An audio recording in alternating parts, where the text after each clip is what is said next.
भाई जब आपको सारी चिंता अपने माँ बाप की करनी थी तो मुझसे शादी की ही क्यों आपने? मैंने तो तुम्हारी हर बात मानी है ना काजल। तुमने कहा कि तुम्हें मेरी मम्मी पापा के साथ नहीं रहना है तो तुमने अपनी रसोई अलग कर ली, फिर भी मैं चुप रहा। अब तुम चाहती हो कि मैं अपने माँ बाप से बात भी ना करूं? मैंने कभी भी ऐसा नहीं कहा शेखर जी कि आप अपनी मम्मी पापा से बात ना करिए, लेकिन आपको इतना तो ख्याल रखना चाहिए कि आपकी बीवी अकेले रहती है घर में। आप ऑफिस से आते ही पहले आप अपने माँ बाप के पास जाते हो, आपको अपनी बीवी के पास आना चाहिए। लेकिन काजल, वो मेरे माँ बाप हैं, बेचारे बूढ़े हो चले हैं, मैं उनका ख्याल नहीं रखूंगा तो कौन रखेगा? एक बार तो मुझे जाना ही चाहिए ना उनके पास कि वो कैसे हैं। एक बार नहीं 10 बार जाइए, लेकिन आइंदा याद रखिए ऑफिस से आते ही सबसे पहले आप मेरे पास आएंगे, मेरा हालचाल पूछेंगे, उसके बाद ही अपने बूढ़े माँ बाप के पास जाएंगे। समझ में आया आपको? वरना मैं ये घर छोड़कर चली जाऊंगी। ठीक है काजल, जैसा तुम कहोगी वैसा ही करूंगा मैं। चलिए अब चलकर खाना खा लीजिए। एक मिनट, किसी का फोन आ रहा। हेलो, हाँ मम्मी, कैसी है बेटा काजल? मैं तो बहुत अच्छी हूँ मम्मी, ये बताइए आप कैसे हैं? बस मैं भी ठीक ही हूँ बेटा। सुनो, मैं ये बोल रही थी, मैं कुछ दिनों के लिए तुम्हारे पास आना चाहती हूँ बेटा। क्यों मम्मी, अचानक से कोई बात हो गई है क्या घर में? ऐसी तो कोई बात नहीं है बेटा, बस तेरे बिना मेरा मन नहीं लग रहा यहाँ। ठीक है मम्मी, आइए आप। ठीक है बेटा। सुनिए, कल मेरी मम्मी आ रही है, कल आप ऑफिस मत जाना, उन्हें स्टेशन से लेकर आना होगा ना? ठीक है काजल। और एक बात याद रखना शेखर जी, आप इतने सालों में मेरी मम्मी आ रही है, प्लीज उनके सामने ये घर की पंचायतें मत खोल देना आप, वरना बेचारी मेरी मम्मी को बेकार में ही टेंशन हो जाएगा। ठीक है काजल, मैं कुछ नहीं कहूंगा मम्मी जी से। आज तो मैं सब कुछ अपनी मम्मी की ही पसंद का बनाऊंगी और मेरी मम्मी को यहाँ किसी भी चीज की कोई कमी होने नहीं दूंगी। मैं इतनी सेवा करूंगी मम्मी की और इनसे भी करवाऊंगी ताकि मम्मी यहाँ से खुश होकर जाए। कितने अच्छे हैं उनके दामाद जी। काजल, मैं मम्मी जी को लेने जा रहा हूँ स्टेशन। ठीक है शेखर जी, और मम्मी जी को बड़े आराम से लाइएगा। ठीक है काजल।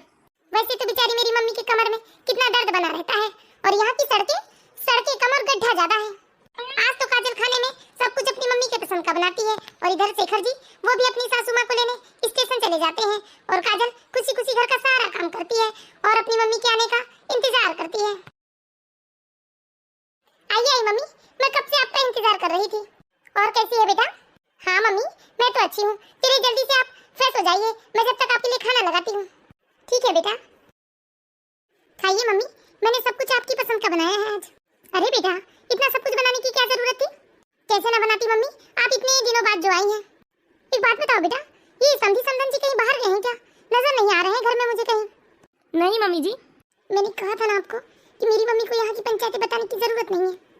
अरे वो नहीं मम्मी, मम्मी पापा है ना, यहाँ नीचे वाले कमरे में ही तो है। यहाँ बार बार ना उन्हें ऊपर से नीचे आने में बड़ी दिक्कत होती थी, तो एक दिन मुझसे मम्मी जी ने कहा कि वो नीचे शिफ्ट होना चाहते हैं, इसलिए मैंने उनका सामान सब नीचे रखवा दिया है।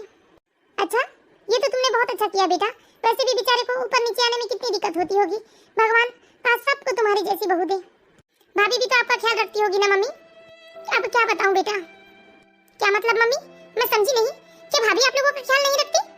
पता नहीं बेटा, तेरी भाभी को क्या हो जाता है, वो तो मुझसे बात करना भी पसंद नहीं करती। आजकल तो तेरी भाभी तेरे भैया पर भी बहुत चिढ़ने लगी है, और मुझसे तो वो सीधे मुंह बात भी नहीं करती। समझ में नहीं आता, मैंने तो कभी उसे कुछ कहा भी नहीं है। क्या भाभी ऐसा करती है मम्मी आपके साथ? चलिए सब जाने दे बेटा, अब सबकी किस्मत तुम्हारे सास ससुर की किस्मत जैसे नहीं होती ना, जो नहीं इतने समझदार और चिंता करने वाली बहू मिली है। काश मैं मम्मी जी को सब कुछ बता सकता कि काजल मेरे मम्मी पापा के साथ कितना बुरा बर्ताव करती है। ठीक है मम्मी, आप खाना खाइए, भाभी की खबर तो मैं ले लूंगी। इस तरह से सब लोग खाना खा के अपने अपने कमरे में आराम करने चले जाते हैं, लेकिन काजल की मम्मी अपने समधी समधन से मिलने नीचे वाले कमरे में जाती है। ये मैं क्या देख रही हूँ समधी समधन जी? आपका भाई समधन जी? मैं तो आज ही आई हूँ, लेकिन आप यहाँ खाना क्यों बना रहे हो? अब क्या बताऊं समधन जी मैं आपको, शायद यही लिखा है ऊपर वाले ने हमारी तकदीर में। आप ऐसा क्यों बोल रही हैं समधन जी? मुझे तो अभी काजल ने बताया कि आपको बार बार ऊपर नीचे जाने में समस्या होती थी, इसलिए उसने आप लोगों को नीचे शिफ्ट किया है। लेकिन आप ऐसे यहाँ खाना क्यों बना रही हो, और ये सब गृहस्थी का सामान? आपको मैं बताता हूँ मम्मी जी कि यहाँ मेरे मम्मी पापा अलग खाना क्यों बना रहे हैं इस उम्र में भी। हाँ दामाद जी, बताइए मुझे क्या बात हो गई है? मम्मी जी, काजल नहीं चाहती है कि मम्मी पापा हमारे साथ रहे। क्या? हाँ मम्मी जी, इतना ही नहीं, काजल तो ये भी नहीं चाहती कि मैं अपने माँ बाप से आकर कभी मिलूं या उनसे बातचीत करूं। अरे तू क्यों रोता है बेटा? हम तो बस इतना चाहते हैं बेटा कि तुम लोग अपनी जिंदगी में खुश रहो, इसलिए हमें कोई समस्या नहीं है। हम खुशी खुशी अलग रहने को तैयार हो गए। क्या काजल ने ये सब किया? हाँ मम्मी जी, और उसने हमें मना किया था कि हम ये सारी बातें आपको न बताएं, और यदि हम लोग कभी उसकी बात नहीं मानते तो वो बार बार घर छोड़ के जाने की देती है मम्मी जी। और मैं आपसे भी विनती करता हूँ मम्मी जी, आप कभी ये सब बातें काजल को मत बताना कि हमने आपको सब कुछ बता दिया है। हाँ समधन जी, हमें आपकी बेटी से कोई शिकायत नहीं है। हम तो बस अपनी बेटी के परिवार को हंसता खेलता देखना चाहते हैं। हमारा क्या है, हमारी तो जिंदगी कट गई, बची कुछ चीजें थोड़ी सी रह गई है, वो भी हम काट लेंगे। मुझे कुछ समझ में नहीं आ रहा है समधन जी, ये आजकल के बच्चों को क्या हो गया है, क्यों ये अपने सास ससुर को बहुत समझने लगे हैं और उन्हें 2 रोटी देना भी इन्हें गवारा नहीं है। मैं भी अपनी बहू की इसी अत्याचार से परेशान होकर सोचा कुछ दिन बेटी के घर रह कर आऊंगी तो मन हल्का हो जाएगा, लेकिन ये क्या, बेटी के ससुराल में भी वही सब हो रहा है। अपनी बहू को समझाना तो शायद मेरे बस की बात नहीं है समधन जी, लेकिन हाँ, मैं आपसे वादा करती हूँ कि मैं अपनी बेटी को एक ऐसा सबक तो जरूर दूंगी जिससे उसकी अकल ठिकाने आ जाए और वो जिंदगी भर आप लोगों की सेवा करेगी। काश समधन जी, काजल भी आप ही की तरह समझदार होती। मेरी परवरिश में कोई कमी रह गई होगी समधन जी, जो आज आपको ये सब भुगतना पड़ रहा है। नहीं समधन जी, हमें आपसे कोई शिकायत नहीं है और हम किसी से शिकायत करके जाएंगे भी कहाँ समधन जी। शेखर तो हमारा इकलौता बेटा है, जो है सो वो ही है और उसके आगे पीछे तो हमारा कोई है नहीं। यही बहुत बड़ी बात है कि हमारी बहू ने हमें इसी घर में रहने की अनुमति दे दी है, वरना कुछ बहुएं तो अपने सास ससुर को वृद्धाश्रम छोड़ाती है।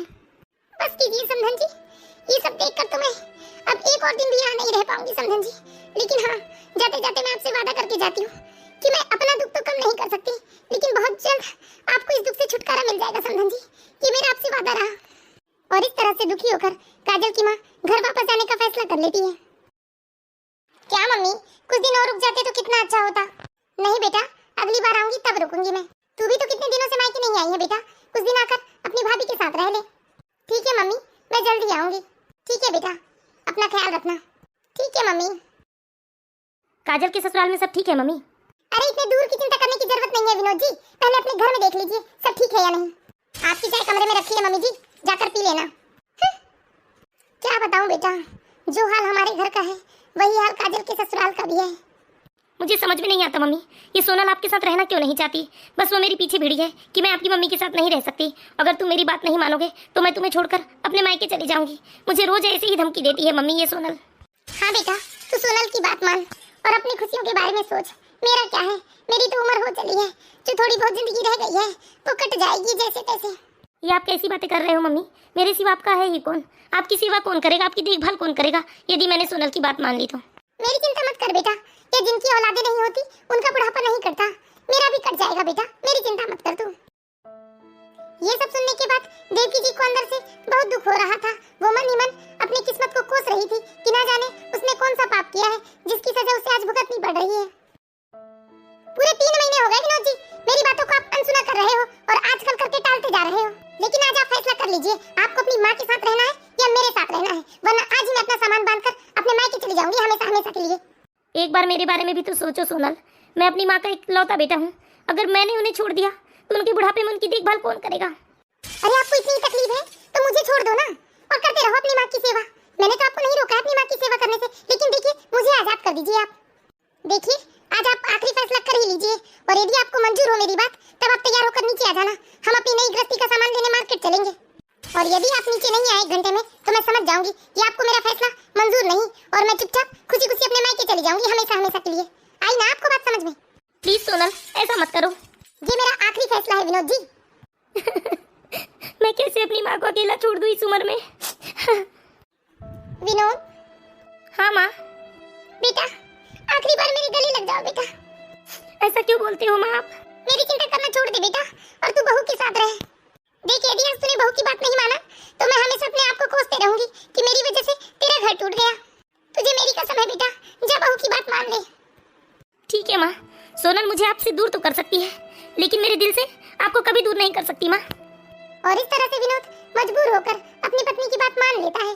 इधर बेचारी विनोद की माँ अकेले बैठकर रोते रहती है और इसी दौरान काजल आती है अपने मायके। Mummy mummy. अरे ये तो काजल की आवाज है, लगता है काजल आई है। क्या हुआ मम्मी, आप इतनी उदास क्यों हो? क्या आपको मुझे देखकर खुशी नहीं हुई? ऐसी बात नहीं है बेटा, तुझे देखकर तो मुझे बहुत खुशी हुई। चल बैठ, मैं तेरे लिए चाय लेकर आती हूँ। क्यों, भाभी कहाँ गई है मम्मी जो आप चाय लेकर आएंगी? और वैसे भी आज तो संडे है ना, आज तो भैया भी घर में ही होंगे। नहीं बेटा, घर में मेरे सिवा और कोई नहीं है। क्यों मम्मी, भाभी भैया कहाँ गए हैं? अब तुम्हें क्या बताऊं बेटा, सचमुच में घोर कलयुग आ गया है। तुम्हारी भाभी अपनी अलग रसोई बनाने की तैयारी में लगी हुई है। क्या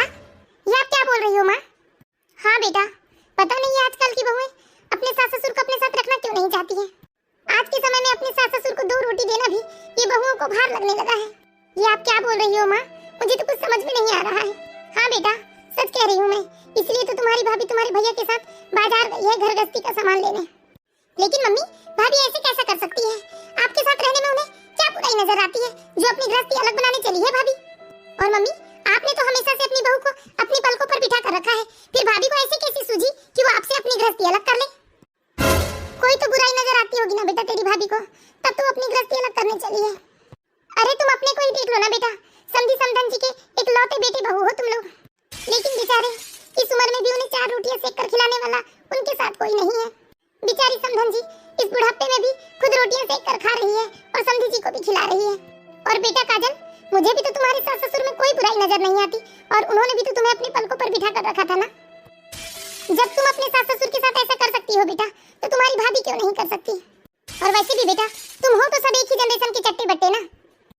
देखिए मम्मी, आप मेरी सासू माँ की बात मत कीजिए, उनका तो हर समय का बस नुक्कड़ चीनी लगा रहता है। और इधर ससुर जी भी कम नहीं है, बस हर समय का उनका रोक टोक लगा रहता है। अरे उनकी ऐसी रोक टोक मुझसे बर्दाश्त नहीं होती मम्मी, मैं अपनी मर्जी से जीने वाली लड़की हूँ। अरे मैंने तो मजबूरी में ये सब फैसला किया है ना मम्मी, क्योंकि मेरे सास ससुर की जरूरत से ज्यादा रोका टोकी होती थी। लेकिन भाभी ने ऐसा क्यों किया? मुझे तो नहीं लगता कि आप भाभी को रोकती टोकती होंगी। ये बात नहीं है बेटा कि मैं तेरी भाभी को रोकती टोकती नहीं हूँ। अब नई बहू ब्याह कर घर में आएगी तो उसे संस्कार और कायदे कानून सिखाने के लिए तो रोका टोकी करनी पड़ेगी ना, जो मैंने भी किया और तुम्हारी सास ने भी की है। और ये कोई रोका टोकी नहीं है बेटा, सिर्फ संस्कार और कायदे कानून समझाने का तरीका है, जो आजकल के बच्चों को रोका टोकी लगने लगा है। और एक बात कहूँ बेटा, आज के समय में तो कोई रोका टोकी नहीं है, लेकिन हमारे समय में सास लोग तो हर बात पर तानाकसी करते रहते थे। अरे हम तो अपने मायके में अपनी मर्जी से एक चिट्ठी भी नहीं लिख सकते थे। लेकिन फिर भी बेटा, हमने अपने सास ससुर के सामने कभी अपनी जुबान नहीं खोली। ज्यादा ही दुख लगता था तो किसी कोने को पकड़कर रो लेते थे हम लोग। लेकिन आजकल की बहुओं को क्या हो गया है, उन्हें उनकी भलाई के लिए भी समझाओ तो वो तुनक कर अपना फैसला सुना देती है कि वो अब अपने सास ससुर के साथ नहीं रहना चाहती है। और इतना ही नहीं, बेचारा बेटों को भी मजबूर कर देती है कि वो अपने माँ बाप को छोड़ दे। अच्छा मम्मी, तो भाभी ने भैया को मजबूर कर दिया है। अरे तुम अपनी भाभी की छोड़ो ना बेटा, अपना ही देख लो। तुमने भी तो दामाद जी को साम दाम दंड भेंट सब तरफ से मजबूर कर दिया है कि अपने माँ बाप से 2 शब्द बात भी ना कर सके। और बेचारे दामाद जी इतने सीधे और सरल हैं और अपने माता पिता के इकलौते बेटे हैं वो, लेकिन फिर भी बेचारे किसी से कुछ नहीं कहते। बेचारी समधन जी, उनका तो एक ही लौता बेटा है, उसके सिवा कोई और दूसरी संतान नहीं है जिससे वो अपना दुखड़ा रो सके। लेकिन मेरे पास तो तुम हो ना बेटा, जिससे मैं अपना दुखड़ा रो सकती हूँ। सॉरी मम्मी, आज सचमुच में जब अपनी माँ पर बीत रही है ना, तो ये सुनकर मुझे बहुत बुरा लग रहा है मम्मी। यही तो मैं हमेशा से तुम्हें समझाना चाहती थी बेटा, कि आज जो तुम अपने सास ससुर के साथ कर रही हो ना, यही सब कुछ तुम्हारे बच्चे भी तुम्हारे साथ करेंगे। आखिर संस्कार तो वो अपनी माँ से ही सीखेंगे ना बेटा। मैं आज ही जाकर मम्मी जी और पापा जी से माफी मांग लूंगी मम्मी, मुझे मेरी गलती का एहसास हो गया है मम्मी। भाभी प्लीज अपनी रसोई अलग मत कीजिए भाभी, मेरी माँ इस बुढ़ापे में कहाँ जाएगी? मेरी माँ की क्या गलती है भाभी, आप ऐसा क्यों कर रहे हो मेरी माँ के साथ? देखिए दीदी, आप तो मुझे ना ही सिखाए तो ही बेहतर होगा। अरे आपके सास ससुर की क्या गलती थी जो आपने उनके साथ क्या क्या नहीं किया है? आपको क्या लगता है दीदी, आप किसी के माँ बाप के साथ कुछ भी करेंगे और किसी को कानों कान खबर तक नहीं लगेगी? अरे सबको पता चल चुका है दीदी, आपने क्या क्या नहीं किया अपने सास ससुर के साथ। और तो और आप इतने निष्ठुर निर्दयी हो कि जिया जी को भी मना कर दिया कि वो अपने बेचारे बूढ़े माँ बाप से बातचीत ना करें। अरे आपसे कहीं अच्छी तो मैं हूँ जो कम से कम मम्मी जी के बेटे को उनसे बात करने से मना नहीं किया है। भैया आप तो कुछ बोलिए भैया, प्लीज भाभी को कुछ समझाइए ना भैया, मम्मी कहाँ जाएगी भैया? अब मैं क्या कहूँ?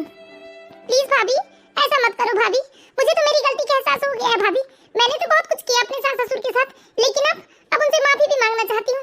लेकिन मैं आपसे भी विनती करती हूँ भाभी, आप ऐसा मत करो भाभी। आप जो भी कह रही हैं वो सच कह रही हैं या फिर ये मगरमच्छ के आंसू है दीदी? नहीं भाभी, सच में मुझे मेरी गलती का एहसास हो गया है भाभी। मैंने बहुत बुरा किया है अपने सास ससुर के साथ, और शायद इसी की सजा आज मेरी माँ भी भुगत रही है।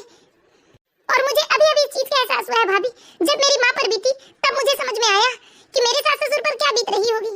तो ठीक है दीदी, आप अपने सास ससुर से माफी मांगकर खुशी खुशी अपने सास ससुर के साथ रहिए और मैं भी खुशी खुशी अपने सास के साथ रहूंगी। लेकिन हाँ दीदी, एक बात याद रखना, आप जब तक अपने सास ससुर के साथ खुश रहेंगी तब तक मैं भी अपने सास के साथ खुश रहूंगी, और जिस दिन भी आपने अपने सास ससुर को तकलीफ दिया उस दिन मैं भी आपकी मम्मी को तकलीफ दूंगी। हाँ भाभी, मैं आपसे वादा करती हूँ कि मैं अपने सास ससुर को कभी कोई तकलीफ नहीं दूंगी, जीवन भर उनकी सेवा करूंगी। ठीक है शेखर जी, तो प्लान कैंसिल हुआ, अब हमें अलग चूल्हे चौकी की कोई जरूरत नहीं है। क्या तुम सच कह रही हो सोनल? हाँ जी, मैं बिल्कुल सच कह रही हूँ। तो फिर ये सब क्या था बहू?